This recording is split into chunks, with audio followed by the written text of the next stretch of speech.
संपूर्ण दुर्लक्ष केल्यामुळे मी या संपूर्ण गावातर्फे त्यांचा निषेध करतो आणि यापुढेही भविष्य काळात मोठी अशी दुर्घटना होण्याचा संभव आहे।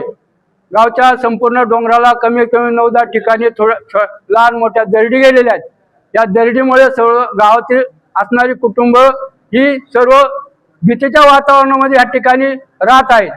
यापुढे आमच्या गावचं पुनर्वसन गावचे गट नंबर 406 गायरान या गायरानमध्ये लेआउट टाकून गव्हर्नमेंटने त्या ठिकाणी मंजूर करावा आणि सर्व सुविधा त्या ठिकाणी उत्पन्न करून दवाखाने, शाळा, मंदिरं, रस्ते, लाईट, पाणी पुरवठा या सर्व व्यवस्था त्यांनी आपल्या स्वतःच्या शासनाच्या खर्चाने करावे आणि त्यास आमचा संपूर्ण पाठिंबा गावकऱ्यांचा राहील।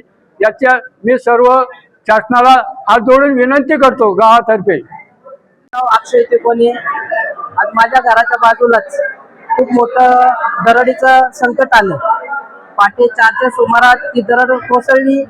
त्यानंतर आम्हाला आजूबाजूच्या लोकांनी सर्वांनी आम्हाला घराच्या बाजूला येऊन सांगितलं, दरवाजे ठोठावले, असं झाले। त्यानंतर आम्ही सर्वजण तिकडे धाव घेतल्यानंतर माझ्या स्वतःच्या घराच्या वरती पण दरड येऊन थांबली आणि आम्ही आमच्या प्रत्यक्ष डोळ्यांनी पाहिले तर आमची ती दुरावस्था झाल्यानंतर प्रशासनाने आम्हाला सांगण्यात आलं की तुम्ही आज या ठिकाणी राहू शकत नाही, तुम्ही तुमचं सर्व कुटुंब घेऊन तुम्ही बाहेर स्थलांतर झालो। आम्ही आमच्या पाहुण्यांच्या घरी गेलो। आज वैयक्तिक माझ्या घरात 10 ते 15 लोक आहेत।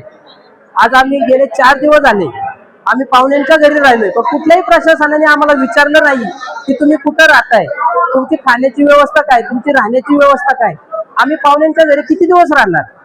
आज एक किंवा दोन व्यक्ती असल्यानंतर समोरचा व्यक्ती आपल्याला ठेवू शकतो किंवा त्यांच्या घरी राहू शकतो, पण आज माझ्या कुटुंबात 10 ते 15 लोक आहेत। आम्ही त्यांच्या घरी आज ते गेले 4 दिवस झाले आमचे जे पाहुण्यांच्या घरी ते आमचे खायची प्यायची व्यवस्था करतात, तो प्रशासनाकडून कुठल्याही प्रकारचा आम्हाला मदतीचा हात भेटला नाही। आमच्यापर्यंत स्थानिक लेवलला कुठलाही अधिकारी आला नाही, कुठलाही पुढारी आला नाही, कुठलं प्रशासन पण आलं नाही। ज्या दिवशी आम्हाला फक्त एवढंच सांगितलं, जी घटना ज्या दिवशी घडली 6 तारखेला घडली, संपर्क करण्यासाठी वेळ भेटलाच नाही, कारण आम्हाला सांगितलं तुम्ही गावात येऊच नका, कारण की माझ्या घराच्या वरती पूर्ण तो ढिगारा येऊन थांबलाय। तो येण्याची कधी पण पाऊस वाढतोय, तो येण्याची कधी पण शक्यता आहे। आम्ही आमच्या घरात थांबत पण नाहीये। आणि त्यानंतर परत सकाळी परत फोन आला की गावात दरोडा पडलाय, घरं फोडली। त्यानंतर आम्ही गावात आलोय तर पाहतोय तर 20 ते 25 घरांची पूर्णपणे नुकसान करून चोरी झालेली आहे। प्रशासनाचा तरी पण कुठल्याही प्रकारच्या गावावरती जी दरड गेलेली आहे त्या संदर्भात जी जीवितहानी झालेली आहे, आर्थिक नुकसान झालेले आहे, याच्या संदर्भात शासनाने आम्हाला मदत द्यावी आणि आमचं गेल्या 89 सालापासून आमची पुनर्वसनाची जी मागणी आहे ते पुनर्वसन शासनाच्या नियमाप्रमाणे आम्हाला करून द्यावं अशी मी शासनाला विनंती करतो। आणि जे जीवितहानी झाली, त्यांची वित्तहानी झालेली आहे, यांना शासनाने ताबडतोब मदत द्यावी अशी मी विनंती करतो। आणि आज चोरी झालेली आहे त्याचा न्याय मिळावा अशी विनंती करतो। घटना ही दुर्दैवी आहे, त्यात 3 बळी गेले आहे, पण आम्ही मरता वाचलो। शासनाला एवढीच विनंती आहे की शासनाने आमचा लवकर विचार करावा। आम्ही घरातून कसं बाहेर पडलो आमचं आम्हाला माहिती आहे। आम्ही अंडरपेंट बनवल्यावरती बाहेर निघालोय, स्वतः सदस्य टोटल घरातले माझे 22 सदस्य घेऊन बाहेर पडलो आहे। शासन याच्याकडे दुर्लक्ष करू नये, शासनाने गंभीरतेचा विषय घ्यावा आणि शासनाने पूर्ण ताकद लावून आम्हाला कुटुंबाला मदत करावी। तिकोने आमचे चुलते नंदू तिकोने, आमची नानी अनिता तिकोने आणि चुलत भाऊ माऊली तिकोने हे या 6 तारखेला सोमवारी दरडखाली मृत्यू पावले। त्यानंतर अजून जे काही आम्ही JCB लावले, पोकलेन लावले, हे आम्ही स्वखर्चातून लावले। सरकारने आम्हाला अजून काहीच म्हणजे मदत केली नाही, म्हणजे खाऊ म्हणजे पाणी बॉटल असू दे, जेवण असू दे, कोणतीही व्यवस्था केली नाही। अजून पण मौल्यवान वस्तू किंवा त्यांच्या आठवणी त्या दरडखाली आहेत। मला शासनाकडे ही विनंती करायची आहे की त्यांनी 3 दिवस पोकलेन लावून त्या सोने असेल किंवा चांदी असेल किंवा मौल्यवान वस्तू असेल त्या आम्हाला मिळाव्या आणि त्यानंतर अशी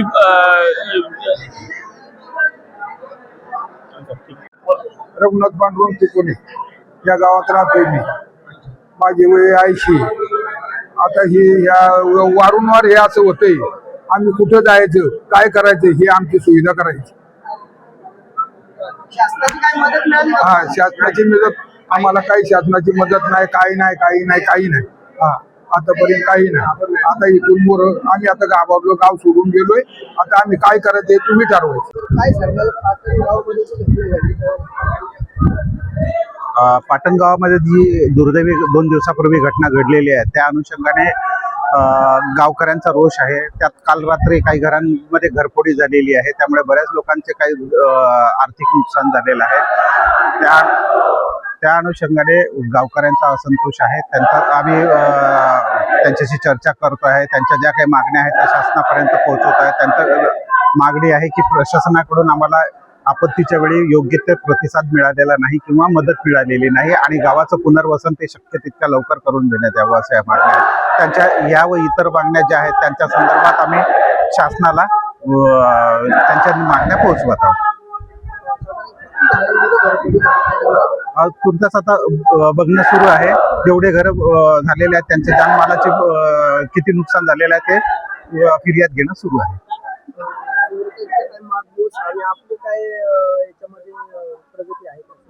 त्याच्यामध्ये आपण डॉग स्क्वॉड आणि फिंगरप्रिंट एक्सपर्टना बोलवलेलं आहे. ते मार्गातच आहेत. ते पोहोचल्यानंतर आपल्याला निश्चितपणे ज्या काही घरांमध्ये चोरी झालेली आहे तिथे काही ना काही मागमूस नक्की मिळेल व त्यावरून त्यांचा सुगावा लागेल.